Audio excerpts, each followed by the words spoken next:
কেন আপনি অ্যাকুরিয়ামে মাছ পালেন, অ্যাকুরিয়ামে মাছ পালা কেন উচিত, এটা আমি শুরুতে আপনাকে প্রশ্ন। অ্যাকুরিয়ামে মাছ কেন পালা উচিত?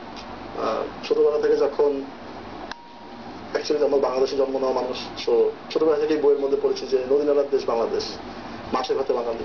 ওখান থেকে মাছের প্রতি একটা অন্যরকম ইন্টারেস্ট চলে আসা। আমার মনে হয় ইন্টারেস্ট সবার মধ্যেই থাকে, কিছু কিছু করে সবার মধ্যেই থাকে। তো আমরা সেই ইন্টারেস্ট থেকে আসলে মাছের দিকে যাওয়া। তো যখন কাটা বনে যাই তখন দেখি রঙিন রঙিন মাছ। বাজার থেকে যখন মা বাবা মাছ কিনে নিয়ে আসেন তখন মাছটাকে হচ্ছে সিলভার কালারের, সাদা কালারের। বাট কাটা বনে গিয়ে দেখি রঙিন রঙিন জ্যান্ত মাছ। ছোটবেলা অবশ্যই স্বাভাবিকভাবে একটা আগ্রহ চলে আসে। ওখান থেকেই বাবার কাছে আবদার, মার কাছে আবদার, ওভাবেই কেনা, ওভাবেই শুরু। তো আমাদের আসলে আমি যেটা এখন বড় হওয়ার পরে আমি ফিল করি যে মাছ পালা কেন উচিত। ঢাকা শহরে আমরা একটা যান্ত্রিক জীবনে বসবাস করি। সকালবেলা বের হয়ে ইউনিভার্সিটি ক্লাস, ফ্রেন্ডদের সাথে আড্ডা, পড়াশোনা সবকিছু করে যখন ঘরে ফিরে আসি তখন একরের মধ্যে যখন দেখি কিছু রঙিন মাছ নড়াচড়া করছে, কিছু সবুজ সবুজ গাছ আসে, তখন অটোমেটিক্যালি মনটা আনন্দে ভরে ওঠে। ঠিক মনে হয় স্বপ্নের মধ্যে ঢুকে গেছি, যে নিজের স্বপ্নের মধ্যে যে স্বপ্ন থেকে বাস্তব করে নিয়ে আসতেছি একটা চারকোনা একরের গ্লাসের বক্সের ভিতরে।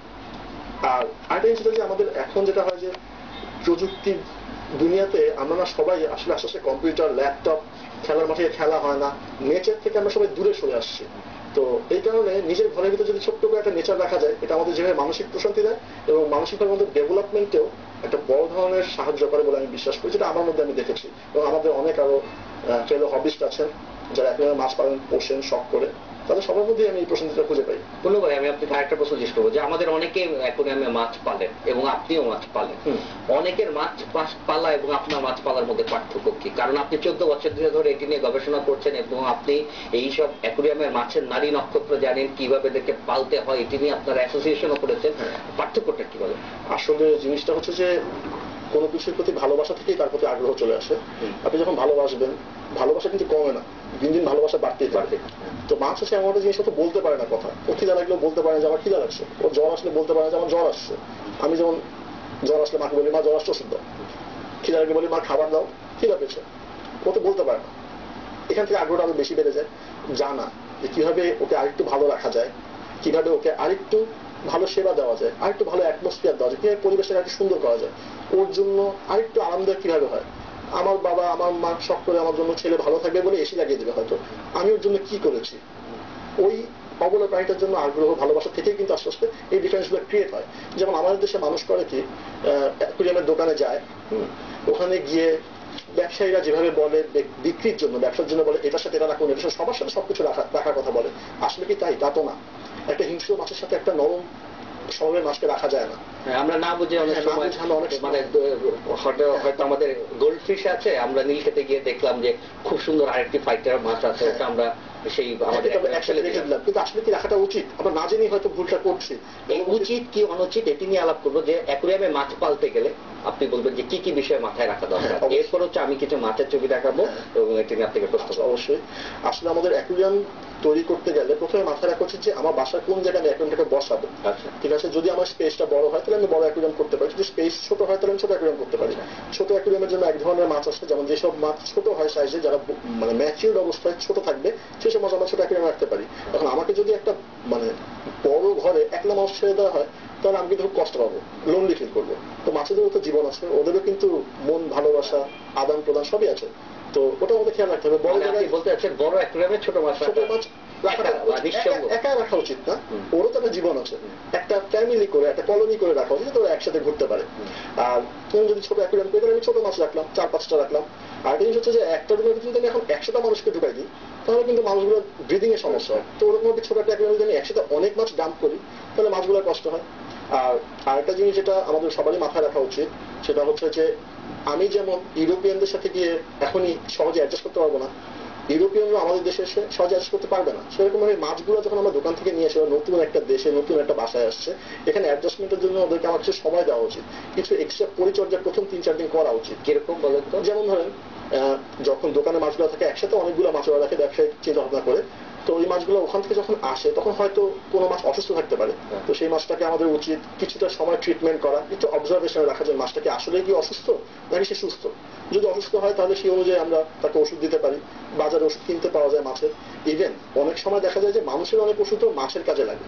যেমন ফ্লাজিল খেলে আমাদের পেট খারাপ ঠিক হয়ে যায়, এই ফ্লাজিল মাছেরও পেট খারাপ ঠিক করে। তাই মাছের পেট খারাপ হয় এটা আমি জানতাম না অ্যাকুয়ারিয়ামের মাছের। আচ্ছা, এটা মানে আমরা তো ফ্লাজিল ধরের মুখে নিয়ে তারপর পানি দিয়ে খাই, মাছ কিভাবে ফ্লাজিল? মাছের খাওয়াতে হলে এই ওষুধটাকে আমরা গুঁড়া করবো, মাছের যে বিশেষ খাবার আছে সেই খাবারের মধ্যে এটা পানিতে গুলিয়ে সোক করবো, সোক করে ওই খাবারটা মাছের খাবো, খাবে ঠিক হয়ে যাবে। আচ্ছা, অনেকে বলে যে আমাদের অ্যাকুয়ারিয়ামের যে পানি থাকে সেটা সঙ্গে লবণ মিশালে ভালো হয়। হ্যাঁ, এটা কোনো কোনো ক্ষেত্রে, যেমন ধরেন আমরা কখনো কোনো মাছ আছে যারা হচ্ছে ব্র্যাকিশ ওয়াটারের মাছ, ওরা কিছুটা হালকা লবণাক্ত পানিতে থেকে অভ্যস্ত, ওদেরকে আমরা লবণ দিতে পারি। আবার অনেক মাছ আছে যারা লবণাক্ত জায়গায় থেকে অভ্যস্ত না একদমই, তো তাদেরকে আমরা লবণ অবশ্যই দেবো না। এটা মাছের সম্বন্ধে জানতে হবে, কোন মাছটা কি প্রয়োজন সেটা জানতে হবে। আজকে যুক্ত ইন্টারনেটের যুগ, ইন্টারনেটে আমরা সবকিছু জানতে পারি। আমাদের দেশেও এমন অনেক মাছ আছে যেগুলো লবণ চায় না, এমন মাছও আছে। আবার এমন মাছের শুধু লবণের পানিতেই থাকে। আচ্ছা, কোন কোন মাছ লবণের পানিতে থাকে, কোন কোন মাছ লবণের পানিতে মানে? আচ্ছা, যেমন আমাদের দেশীয় যেসব নদী নালা, খাল বিল, পুকুর, ছোট ছোট যে ওয়াটার বডি গুলো হয়, ছোট ছোট জলাশয় হয়, বিল, হাওর, বাওর, আমাদের দেশে এগুলোরই এইসব জায়গায় যেসব মাছগুলো হয় সেগুলো কখনোই লবণের প্রয়োজন হয় না।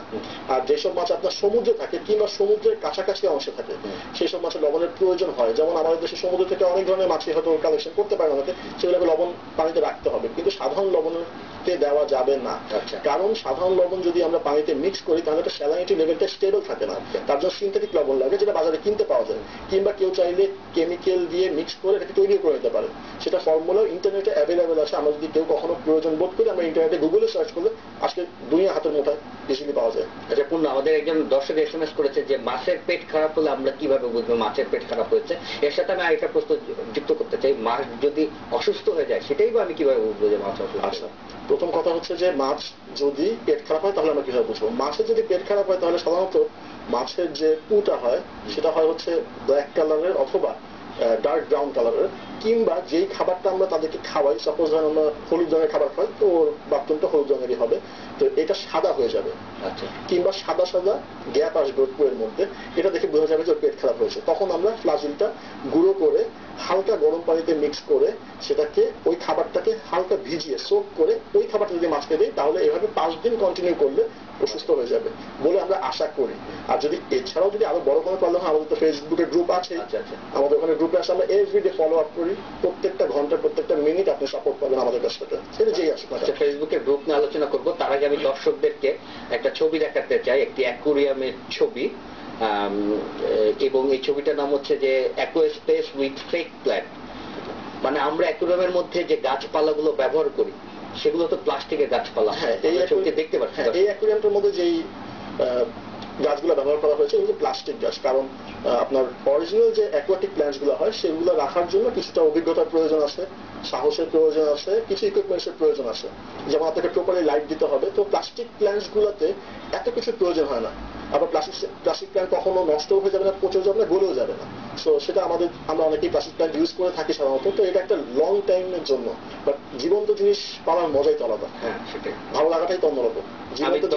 আরেকটি ছবি দেখাতে যাচ্ছি পূর্ণ, এটি আমি যত দেখতে পাচ্ছি সেটা হচ্ছে বেটা মাছ, এটি মানে ফাইটারের মতো দেখতে অনেকটা নীল রঙের। এই মাছ সম্পর্কে যদি কিছু? আচ্ছা, এই মাছটা বেসিক্যালি আপনার অরিজিন হচ্ছে থাইল্যান্ডে। আচ্ছা, ঠিক আছে। আমাদের দেশেও এটার একটা প্রজাতি ধান খেতে হয়। আমাদের দেশে ধান খেতে এই মাছ হয়? হ্যাঁ, এই কালারের হয় না, একটা প্রজাতি হয়, সেটা কালারটা আরেকটু ম্যাট অ্যাশ কালারের মতো হয়ে থাকে, বাট আমাদের দেশেও এই প্রজাতির মাছ হয়ে থাকে। আচ্ছা, যেমন এটার সম্ভবত কোনো কোনো জায়গায় এটার নাম হচ্ছে বইচা বলা হয় মাছটাকে। তো এই মাছটা যেটা সবচেয়ে বড় অ্যাবিলিটি সেটা হচ্ছে যে এদের পানিতে যে ফিল্টার মানে আমি যেই পাত্রের মধ্যে ওদেরকে রাখবো সেই পাত্রের মধ্যে আমাকে ফিল্টারেশন না দিলেও চলে, কারণ ওরা উপরে সারফেস থেকে একবার বাতাস নিয়ে বেশ কিছুক্ষণ সময় সেই বাতাসটাকে নিজেকে সার্ভাইভ করাতে পারে। ঠিক আছে, এই যে মাছটা একলা রাখা উচিত। আর কেন একলা রাখা উচিত? এই কারণে যে নামই হচ্ছে fighter, he wants to fight always. তো ও যখন ফাইট করতে চায় তখন স্বাভাবিকভাবে যখন ওর মতনই একটা মাছকে দেখবে সেখানে সে ফাইট করবে, কিংবা ওর মতন আরো একটা মাছকে দেখবে সে ফাইট করবে। ইভেন কোনো সময় দেখা যায় যদি আয়নার মধ্যে রিফ্লেকশনও দেখে সেখানেও নিজের প্রতিপক্ষ মনে করে মারামারি করতে যায়। তো এই কারণে এই মাছের নামই হয়ে গেছে ফাইটার। তো এই মাছটার সাইন্টিফিক নেম হচ্ছে ব্লেটা স্প্লেন্ডেন্স। ঠিক আছে, তো আপনার ফাইটার নামটা আসছে এর চারিত্রিক বৈশিষ্ট্য থেকে। তো এই মাছটা একলা রাখাই ভালো। এই মাছটার বাজারের দাম কত? খুবই কম, একটা সময় ছিল যখন বিদেশ থেকে বাংলাদেশে আসতো তখন অনেক দাম ছিল, এগুলো 100 টাকা 150 টাকা করে দাম ছিল। আজকে আমাদের দেশেই অনেক শিক্ষিত ছেলেপেলেরা এগুলো বাসায় ব্রিড করছে, অ্যাকোরিয়াম পালছে মাছগুলো, ফলে দাম অনেক কমে আসছে। এখন 50 টাকা থেকে 80 টাকার মধ্যে আপনি এই মাছ পাবেন। এটা নিশ্চিতই পাওয়া যায়। হ্যাঁ, কাটাবনেই পাওয়া যায়, কাটাবনে আমাদের যে পশু পাখি মার্কেট আছে ওখানেই পাওয়া যায়। আচ্ছা, আমি আরেকটি মাছ দেখাতে চাচ্ছি, এটা হচ্ছে বেটা 5। স্ক্রিনে দর্শকরা কিছুক্ষণের মধ্যে দেখতে পাবেন। এই মাছটি সম্পর্কে যদি কিছু বলতে। এই মাছটা আসলে অ্যাকচুয়ালি একই জিনিস, জাস্ট কালারের ভেরিয়েশনের কারণে একই গ্রুপের একই জোনারের মাছ এগুলো। আচ্ছা, আমরা তো নানান ধরনের অ্যাকোরিয়াম দেখি, আমাদের দর্শকদের যদি অ্যাকোরিয়াম সম্পর্কে একটু ধারণা দিতে। যেটা হচ্ছে যে বিভিন্ন টাইপের অ্যাকোরিয়াম হতে পারে। হ্যাঁ, অ্যাকোরিয়ামে যেমন পানির কোয়ালিটির উপর বা পানির বৈশিষ্ট্যের উপর ডিপেন্ড করে অ্যাকোরিয়াম হয় 3 রকমের। একটা হচ্ছে ফ্রেশ ওয়াটার অ্যাকোরিয়াম বা মিঠা পানির অ্যাকোরিয়াম, একটা হচ্ছে সল্ট ওয়াটার অ্যাকোরিয়াম বা লবণাক্ত পানির অ্যাকোরিয়াম। 3 নম্বর যেটা হতে পারে সেটা লবণও না ফ্রেশ ওয়াটারও না, মাঝামাঝি ব্র্যাকিশ ওয়াটার। যেমন আমাদের দেশের একটা গর্ব হচ্ছে ম্যানগ্রোভ ফরেস্ট সুন্দরবন। এই সুন্দরবনের পানির যে খালবিল আছে সেই খালবিল কিন্তু আপনার সেই ব্র্যাকিশ ওয়াটারের সিস্টেম মেনটেন করে চলে। সো এই 3টা অ্যাকোরিয়াম হয়ে থাকে সাধারণত অ্যাকোরিয়াম। আমাদের দেশে সবচেয়ে বেশি চলে হচ্ছে আপনার ফ্রেশ ওয়াটার অ্যাকোরিয়াম, কারণ আমাদের দেশের নদী নালা খালবিলটাই বেশি এবং আমরা ওটাই অ্যাভেলেবেল এবং কম কস্টিং আমরা মেনটেন করতে পারি। ফ্রেশ ওয়াটার অ্যাকোরিয়ামের মধ্যে 2টা। আমি এখানে একটু আটকাবো, আপনি একজন অভিজ্ঞ মানে শখের কি বলবো মাছ পালক হিসেবে আপনি বলেন যে অ্যাকোরিয়ামের দামের রেঞ্জটা কত, মানে কত থেকে কত টাকার মধ্যে অ্যাকোরিয়াম পাওয়া যায়? গোল অ্যাকোরিয়ামের দামটা কত বা 2 ফিট বাই 2 ফিটের অ্যাকোরিয়ামের দামটা কত? কারণ আমাদের কোনো দর্শক যদি কিনতে যায় অবশ্যই তার জানা দরকার। যেমন একটা সাপোজ আমি একটা ছোট জার কিনবো গোল, একটা জারের দাম যদি দেশি জার কিনি তাহলে ওটা 30 টাকা থেকে, ছোট 30 টাকা থেকে শুরু করে বড় 200 টাকা 300 টাকা পর্যন্ত যায়। আর যেটা আমরা যদি অ্যাকোরিয়াম পুরো একটা হোল সেটআপ কাটাবন থেকে কিনতে যাই, রেডিমেড যেটা ওরা বিক্রি করে সেগুলো সাধারণত 800 টাকা থেকে শুরু করে, ছোট যদি কিনি 800 টাকা থেকে শুরু করে, বড় বিদেশ থেকে ইম্পোর্টেড অ্যাকোরিয়াম পাওয়া যায় যেগুলো 40,000 টাকা 50,000 টাকা, ইভেন কোনো সময় 1.5 লাখ টাকা 2 লাখ টাকা পর্যন্ত চলে যায়। এগুলো কোয়ালিটির উপর ডিপেন্ড করে।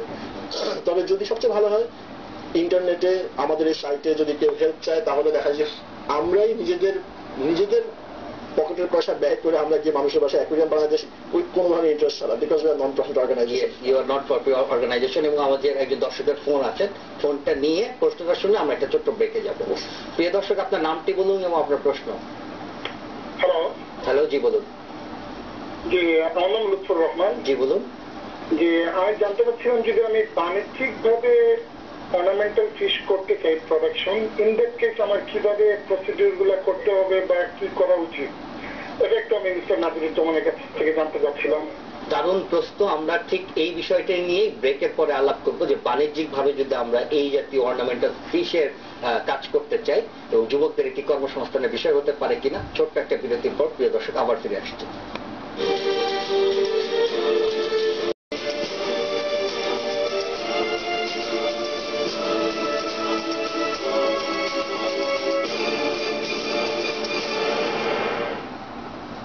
প্রিয় দর্শক, আবারও স্বাগত জানাচ্ছি ইয়াং নাইটে।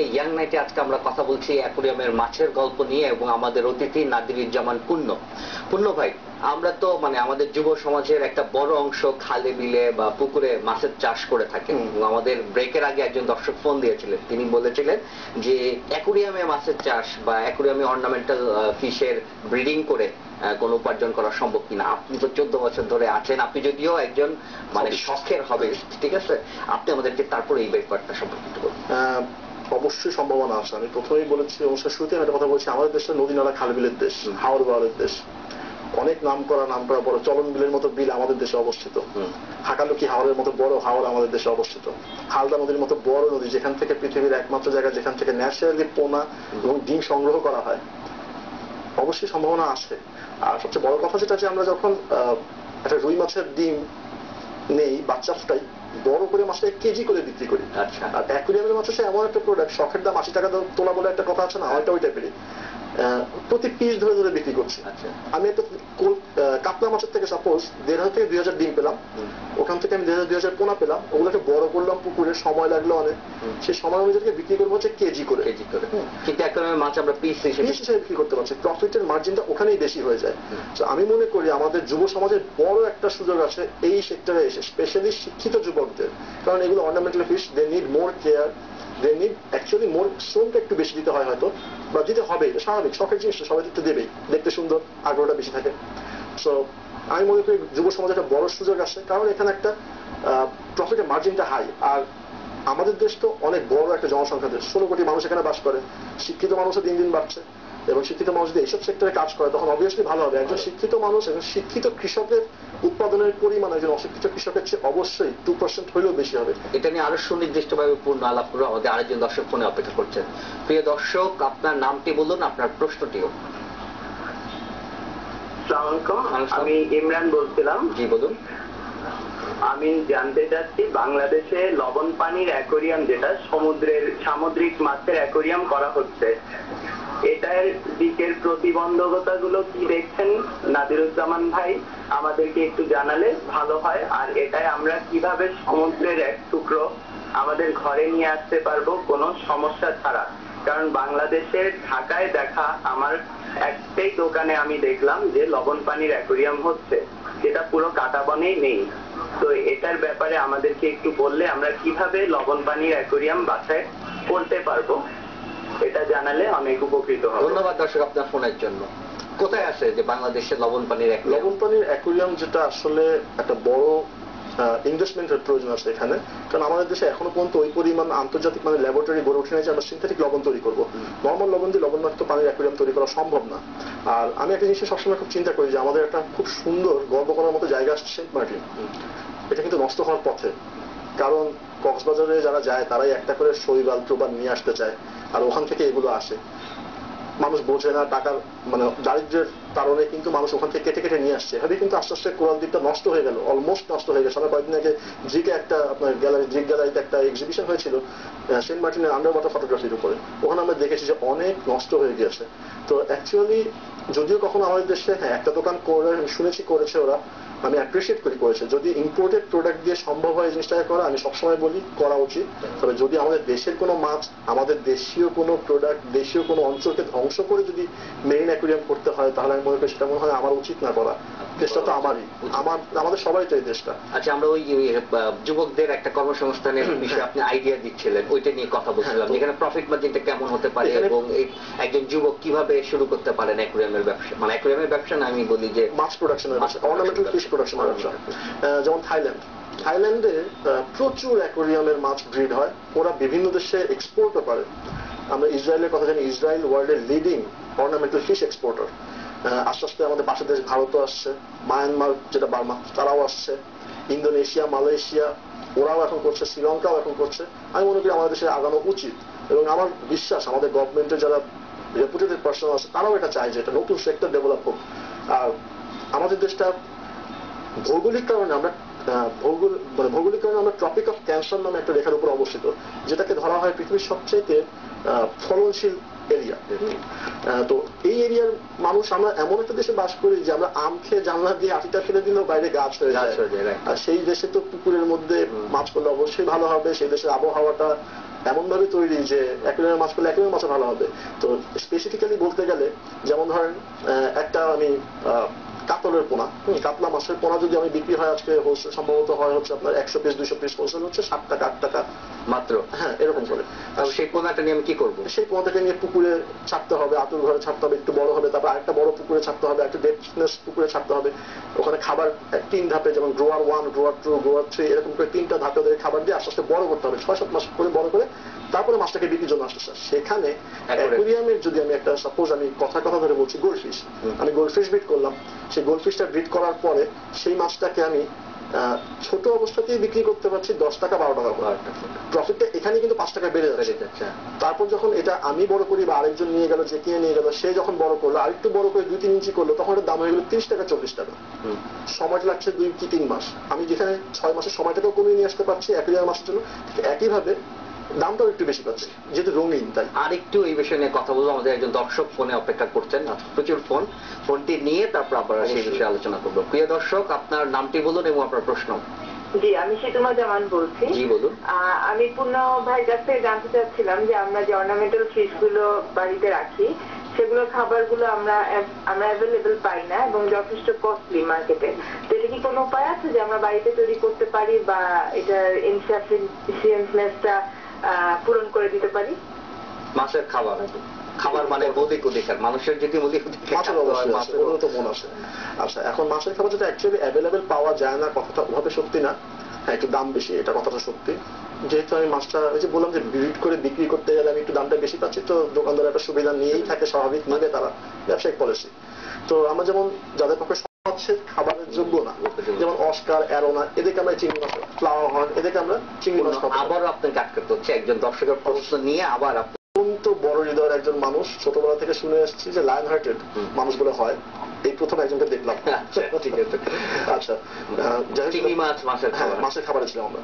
তো ওটা আমরা বিভিন্ন প্রজাতির মাছে খাওয়াতে পারি। এছাড়া যেমন গরুর যে হৃৎপিণ্ডটা হয় সেটাও বিভিন্ন মাছের খাবার, বিভিন্ন প্রসেসিং এর মাধ্যমে বাসায় বসেই ফ্যাটটাকে সরিয়ে দেওয়া, বিভিন্ন ইনগ্রেডিয়েন্টস অ্যাড করা, এভাবে করে রসুন অ্যাড করা, এবং বিভিন্ন জিনিস অ্যাড করে আমরা ব্লেন্ডারের মধ্যে পেস্ট করে ওটাকে ডিপ ফ্রিজে রেখে মাছে খাওয়াতে পারি। বিভিন্ন মাছ ওটা খায়, মানে ডিপ ফ্রিজে রাখা উচিত এই কারণে যেটা ব্যাকটেরিয়াটা ইনঅ্যাক্টিভ হয়ে যায়। ব্যাকটেরিয়াটা তো মেরে ফেলা সম্ভব না, আমাদের ভাইরাসকেও মেরে ফেলা সম্ভব না, আমরা হয়তো কিছুটা তাদেরকে কর্মক্ষমতা কমিয়ে দিতে পারি। সেটা করার উদ্দেশ্যই হচ্ছে আমাদের ডিপ ফ্রিজে রাখা। এছাড়া যেমন আমাদের গ্রাম দেশে যখন ছোটবেলায় বাড়িতে যেতাম, গ্রামে গেলে তখন দেখতাম কি যে দাদি করতো কি ভাত নিয়ে একটুখানি ছুঁড়ে মারতো পুকুরে, দেখতাম মাছ খেত। তো ভাতও কিন্তু মাছ খায়, আচ্ছা আচ্ছা, মুড়িও কিন্তু মাছ খায়, মুড়িও খায়।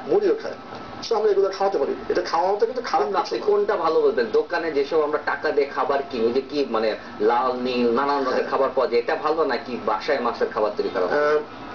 যদি দোকানের থেকে খাবার যখন আপনি টাকা দিয়ে একটা জিনিস কিনতেছেন, তার মানে হচ্ছে যে আপনি একটা কোয়ালিটি কিনতেছেন। হ্যাঁ, ওগুলো যে কমার্শিয়ালি তৈরি করা প্রোডাক্ট এবং সেগুলোর যেটা গুণগত মানটা ভালো থাকে, লং টাইম স্টোর করা যায়। আমরা যেগুলো বাসায় খাবারগুলো তৈরি করি সেগুলো কিন্তু আপনার লং টাইম স্টোর করা যায় না। 1 মাস বা 1.5 মাস পর কিন্তু খাবারটা যদি ফ্রিজে থেকে রেখে দিই তাও নষ্ট হয়ে যায় সেই ব্যাকটেরিয়ার কারণে। আচ্ছা, বুঝতে পেরেছি। মানে দুটোই ভালো, আমরা যখন মানে যেটা অ্যাপ্লাই করতে পারি। আরেকটি ফোন আছে, সেটি নিয়ে নিচ্ছি। প্রিয় দর্শক, আপনার প্রশ্নটি বলুন, আপনার নাম তো বলবেন। জি, আসসালামু আলাইকুম, আমি অয়ন বলছিলাম, একটু পূর্ণ ভাইয়ের সাথে কথা বলতে চাচ্ছি। হ্যাঁ পূর্ণ ভাই, আসেন, কথা বলুন আপনি। পূর্ণ ভাই, হ্যাঁ কি খবর? এই তো অয়ন বলছি, সবাই দেখছে কি, খুব ভালো লাগছে। হ্যাঁ, thank you so much for calling. তোমার কোনো কোশ্চেন থাকলে আমাকে করো। হ্যাঁ পূর্ণ ভাই, তোমার জিজ্ঞেস করতাম যে যদি বাইরে থেকে যদি কোনো মাছ এনে, ধরো এক্সোটিক মাছ যেগুলো তুমি যেরকম ব্রিড করছো এরকম, তো এগুলো তোমার থেকে নিলাম, বা যদি আমরা বাইরে থেকে যদি নিয়ে যদি আমরা রাখি অ্যাকোয়ারিয়ামে, তো এটার জন্য কোনো স্পেশাল কেয়ার কি আছে কিনা, বা কোনো আলাদাভাবে কোনো কিছু দেখতে হবে কিনা? হ্যাঁ ঠিক আছে, অবশ্যই প্রত্যেকটা মাছের জন্য কেয়ারটা আমি মনে করি একই রকম রাখা উচিত। বিদেশি মাছ, এক্সোটিক মাছ, আমার দেশের মাছ বলে আমার দেশের মাছ বলে যে খারাপ, আমি এটা কখনোই মানতে চাই না। আমার দেশের মাছ সবচেয়ে ভালো মাছ, তারপরে বিদেশের মাছ। এই কথা দিয়ে আমরা একটা ছোট্ট বিরতিতে যাব। বিরতির পর আবার এসে আমরা কথা বলবো, এই মাছের গল্প আমরা শুনবো। প্রিয় দর্শক, কোথাও যাবেন না, ছোট্ট একটা বিরতির পর আবার ফিরে আসছি।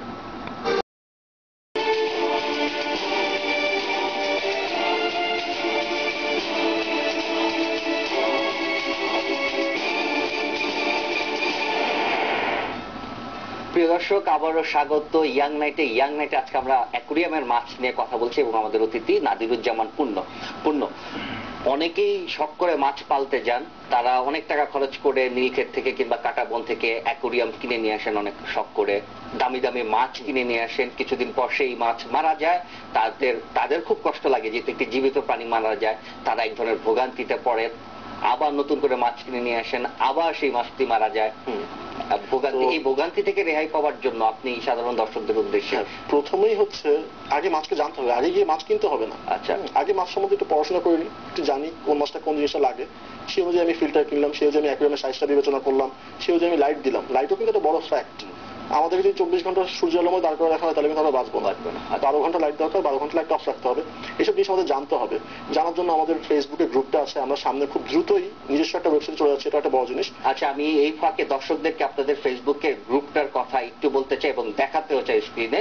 সেটি হচ্ছে বাংলাদেশ অ্যাকুয়ারিস্ট। ফেসবুকে আপনাদের একটি গ্রুপ আছে এবং দর্শকরা সেটি দেখতে পাচ্ছেন। এবং আপনারা এই গ্রুপটার যারা সদস্য তারা বোধহয় সবাই মাছ পালেন এবং প্রত্যেকেই মাছ পালেন এবং একজনের সমস্যার কথা আপনারা ফেসবুকে তুলে ধরেন, অন্যরা তাদের অভিজ্ঞতা থেকে সেটা সাহায্য করেন এবং মানে এক ধরনের হেল্পলাইনও বলা যায় অনলাইনে। প্রয়োজনে এমনও দেখা গিয়েছে যে আমরা অনেক সময় আমাদেরই ফেলো একজন হবে, যদি একটা ওষুধেরও সংকট পড়ে আমরা যদি ওষুধ দিয়ে সাহায্য করি, কারণ আমাদের উদ্দেশ্য হচ্ছে মাছটাকে বাঁচানো।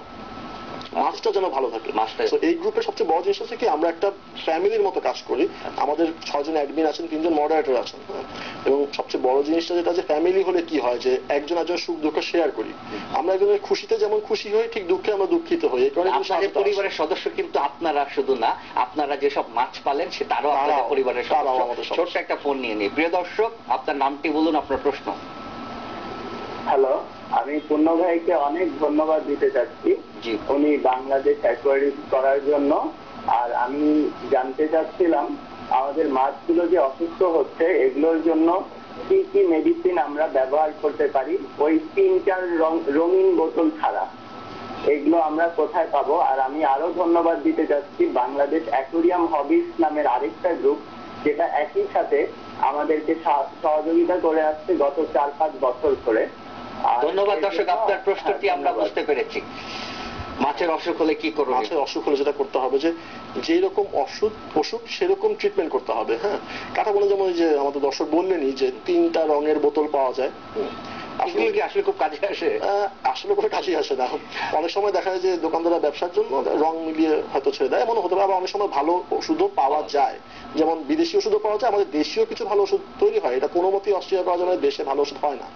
আচ্ছা, তো এখন হচ্ছে এই যে আমাদের গ্রুপটা, যেমন এটা খুব মানে মানুষের সাধারণ মানুষের পক্ষে জানাটা খুব অস্বাভাবিক হবে যে মাছের পেট খারাপ হলে কি করতে হয়, মাছের কানসায় প্রবলেম হলে কি করতে হয়, চোখ ফুলে গেলে কি করতে হয়, আঁশ খসে খসে পড়লে কি করতে হয়, মাছ মারামারি করলে তাদের মধ্যে যে আহত হয়, আহত মাছটা কিভাবে হিল করতে হয়, এই জিনিসগুলো মানুষের জানাটা খুব অস্বাভাবিক। কারণ আমাদের দেশে এগুলো নিয়ে অ্যাওয়ারনেস এখন ক্রিয়েট হয়। এই অ্যাওয়ারনেসটা ক্রিয়েট করার জন্যই কিন্তু আমাদের এই গ্রুপটা। আমাদের এখানে দর্শকের যারা ইন্টারেস্টেড তারা যদি জয়েন করেন অবশ্যই তারা হেল্প পাবেন। মানে কোন দর্শক যদি মাছ পালেন এবং তিনি যদি মানে দিকভ্রান্ত হয়ে থাকেন বা তিনি যদি তথ্যের অভাব বোধ করেন এবং তিনি যদি সাজেশন চায়, তাহলে আপনারা আপনার গ্রুপের পক্ষ থেকে বলছেন বাংলাদেশ অ্যাকোয়ারিস্ট, তারা ইচ্ছে করলে ফেসবুকে এই গ্রুপে জয়েন করতে পারেন। আর যেমন এখন যেটা হয়ে গেছে যে আমরা তো খুব স্বল্প পরিসরে শুরু করলাম, এই কারণে আমরা ফেসবুক থেকে শুরু করেছি। উইদিন 1 মান্থ আমরা একটা ইন্টারন্যাশনাল একটা ওয়েবসাইটে চলে যাব। তখন শুধু ফেসবুকে থাকবো না, এখন যখন ফেসবুকের ইউজাররা আমাদেরকে দেখতে পাচ্ছেন, আমাদের সাহায্য নিতে পারছেন, তখন যাদেরই ইন্টারনেট থাকবে তারাই আমাদের কাছে আসতে পারবেন। যদি কারো ইন্টারনেট না থাকে তাহলে আমাদের সাথে কোনো একটা উপায় যদি পার্সোনালি যোগাযোগ করতে পারেন, সেভাবেও তারা আমাদের কাছে সাহায্য পাবেন। আমাদের উদ্দেশ্যটাই হচ্ছে মানুষকে মাছ পালার প্রতি আগ্রহ বোধ করানো। মাছ আমাদের জাতীয় সম্পদ, আমরা পারি এটা দিয়ে অনেক কিছু করতে, অনেক সুযোগ আছে। এবং ভুলভাল ভাবে মাছ পেলে যাতে মাছকে মরে না যায়। আরেকজন দর্শক আমাদের অপেক্ষা করছেন। প্রিয় দর্শক, আপনার নামটি বলুন, আপনার প্রশ্ন। হ্যালো, আমি চিটান থেকে বলছি, আমার নাম চপা নাদিয়া। হ্যালো ভাইয়া, আমি চপা। হ্যালো চপা, কেমন আছো? জি চপা, আপনার প্রশ্নটি বলুন। হ্যাঁ ভাইয়া, আমার কোশ্চেন হলো, আমি যখন অ্যাকোয়ারিয়াম মেনটেন করব তখন আমার রুমে যদি কেউ ইন করে তাহলে কি এটা আসলে প্রবলেম হবে আমার ফিশের জন্য? আমি ছাড়া যদি আমার বাইরে কেউ? আচ্ছা, কোনো সমস্যা নেই, ইন করতেই পারে, এটা খুবই স্বাভাবিক। রুমে মানুষ আসবে, তবে অ্যাকোয়ারিয়ামের যেমন ওই যে বললাম কিছু মাছের সেনসিটিভ মাছ আছে কিছু, যেমন তারা সাডেন কোনো মুভমেন্ট হলে ভয় পেয়ে যায়। তো ওরকম মাছগুলোর অ্যাকোয়ারিয়াম গুলো যদি আমরা ওইরকম মাছগুলো যদি অ্যাকোয়ারিয়ামে রাখি তাহলে অ্যাকোয়ারিয়ামটা দরজার পাশে না রাখলেই হলো, এটা একটা জিনিস। আর আরেকটা জিনিস হচ্ছে যে এমনি মানুষ আসলে কোনো সমস্যা নেই, মানুষ আসবে, দেখবে, আনন্দ বোধ করবে, আগ্রহ বোধ করবে, সেও অ্যাকোয়ারিয়ামে যাবে, এটাই কিন্তু হওয়া উচিত। আচ্ছা, আমরা অনেক সময় আমরা যখন এই অনুষ্ঠান শুরু করার আগে যখন আমরা আলোচনা করছিলাম, আমাদের একজন সহকর্মী জানাচ্ছিলেন যে তিনি ধরেন নীলক্ষেত থেকে সাদা সাদা পাথর কিনে নিয়ে আসছেন, সেটা অ্যাকোয়ারিয়ামে দিয়েছেন, এরপর তার মাছ মারা গিয়েছে। এই পাথর একটা বড় ফ্যাক্ট। এটা মানে এটা হয়তো অ্যাকোয়ারিয়ামের সৌন্দর্যের জন্য ব্যবহার করে, কিন্তু এটা আপনি তখন বলছিলেন যে এই পাথরটা ক্ষতি করে। একটু যদি দর্শকদের উদ্দেশ্যে, যেমন যে পাথরটা আমরা ইউজুয়ালি কিনে থাকি সেটা হচ্ছে মোজাইক পাথর। আচ্ছা, মোজাইক পাথরের ব্যবহার তো আসলে মেঝেতে হয়, অ্যাকোয়ারিয়ামে তো না। আচ্ছা, তো কারণ ওটার মধ্যে অনেক ধরনের কেমিক্যাল কম্পোনেন্টস থাকে। তবে সবচেয়ে ভালো, আমরা সেটাও ব্যবহার করতে পারি, তা না ব্যবহার করতে পারবো না তা না, সৌন্দর্যের জন্য অনেকেই ব্যবহার করতে পারেন, তবে খুব ভালো মতো পরিষ্কার করে ব্যবহার করা উচিত। তবে পরিষ্কার করেও তেমন কোনো লাভ হয় না, কারণ নতুন মোজাইক যে পাথরগুলো হয় সেগুলো এক ধরনের গ্যাস ছাড়ে পানিতে, যেটা মাছের জন্য বেশ ভালো রকমের ক্ষতিকারক, মাছ মারাও যায়। তাহলে আমি পাথর কোথায় পাবো? পাথর যেটা হচ্ছে কি, আমাদের এই যে সিলেটে যে জাফলং এ যে প্রচুর পাথর আসে, পিয়ান নদী দিয়ে। তো সেই পাথরগুলো কিন্তু বড় বড় জাহাজে করে নদী দিয়ে দিয়ে কিন্তু আমাদের এই শীতলক্ষা নদীতে চলে আসে, এই যে আপনার আমিনবাজার ব্রিজের নিচে এখানে ডাম্প হয় এসে। খুবই অল্প পয়সায় এখানে আপনি 1 বস্তা পাথর কিনতে পারবেন। এই পাথরটার ইংলিশ নাম হচ্ছে আমিনবাজার থেকে আমি পাথর পাথর কিনতে পারবো। ওখানে গাড়ি কিরকম দাম পড়বে? আপনি ধরেন 200 টাকা দিয়ে হয়তো 1 বস্তা পেয়ে যাবেন। 1 বস্তা দিয়ে আপনি 4 ফিটের একটা বড় অ্যাকুয়ারিয়াম করে ফেলতে পারবেন। আর ছোট অ্যাকুয়ারিয়ামের জন্য অল্প লাগবে, ওখানে 10 টাকা দিয়ে অল্প একটু পাথর কিনে ছোট্ট অ্যাকুয়ারিয়াম বানাতে পারবেন 1 ফিটের। তো ওই পাথরগুলো যদি আমরা ব্যবহার করি, এগুলোর নাম হচ্ছে রিভার গ্রেভেল। এগুলো হচ্ছে ন্যাচারাল হয় এবং এগুলো অ্যাকুয়ারিয়ামের জন্য খুব ভালো। মোজাইক পাথর হচ্ছে ইনার্ট, এদের নিজস্ব কোনো বৈশিষ্ট্য থাকে না, ফলে তারা মাছে কোনো ধরনের সুবিধা তো দিতেই পারে না, পারলে অসুবিধা করে। আর ওই রিভার গ্রেভেলের নিজস্ব কিছু জৈবিক বৈশিষ্ট্য থাকে, সেটা সে মাছকে দেয়, মাছটা উল্টো আরো ভালো থাকে। আচ্ছা পূর্ণ, আমরা একদম অনুষ্ঠানের শেষের দিকে আমরা একটা সম্ভাবনার কথা বলে আমাদের এই অনুষ্ঠানটা শেষ করতে চাই। সেটা হচ্ছে আমাদের দেশে অসংখ্য বেকার তরুণ, আমাদের কিছু কিছু বেকার তরুণ ব্যাংক থেকে লোন নিয়ে, এসএমই লোন নিয়ে গ্রামে মাছ চাষ করে। আপনারা অ্যাকুরিয়ামের চাষ নিয়ে অনুষ্ঠানের শুরুর দিকে কথা বলছিলাম যে অ্যাকুরিয়ামে মাছের ব্রিডিং কিভাবে করা যায়, এটি দিয়ে যদি শেষ করে এটা প্রফিট মার্জিন কেমন, এবং এখানে একজন তরুণ যদি শুরু করতে চান তিনি কত সহজে এই কাজটি শুরু করতে পারেন? আচ্ছা, প্রথমে হচ্ছে একজন তরুণ যদি শুরু করতে চান, প্রথমে তার জ্ঞানটাকে তার বৃদ্ধি করতে হবে। জ্ঞানটা বৃদ্ধি করার উপায় কি? ইন্টারনেট আছে, পড়াশোনা করতে পারে, আমাদের পাবলিক লাইব্রেরিতে বই আছে, সেখানে গিয়ে পড়াশোনা করতে পারে। যদি কেউ মনে করে আমাদের সাথে যোগাযোগ করবে, আমাদের সাথে যোগাযোগ করবে আপনাদের সাথে, মানে বাংলাদেশ অ্যাকুয়ারিস্টের সাথে। অ্যাকচুয়ালি আমাদের অর্গানাইজেশনটা প্রথমেই আমি বলেছি, আমাদের অর্গানাইজেশনটা নন প্রফিট অর্গানাইজেশন। আমরা কমপ্লিটলি মানুষকে শুধু হেল্প করার জন্য আমরা অর্গানাইজেশন তৈরি করেছি এবং নিজেদের হেল্প থেকে কিন্তু মানুষের হেল্পটা আসছে। তো একজন তরুণ যদি প্রথমে আমাদের থ্রুতে হোক, পড়াশোনার থ্রুতে হোক, বই আছে পাবলিক লাইব্রেরিতে, অনেক মাছের বই আছে, আমি নিজে পড়েছি। ন্যাশনাল হারবোরিয়ামে গাছের উপরে বই আছে, অ্যাকুয়াটিক আছে, সেখানে গিয়ে পড়াশোনা করতে পারে। ওখানে লাইভ স্পেসিমিনও তারা, মানে স্টাফ স্পেসিমিনও তারা দেখতে পারবেন। ন্যাশনাল হারবোরিয়ামে সুযোগ আছে। তো চিড়িয়াখানায় আপনার একটা ওয়াটার জু আছে, ওখানে গিয়ে প্র্যাকটিক্যাল দেখতে পারবে মাছ।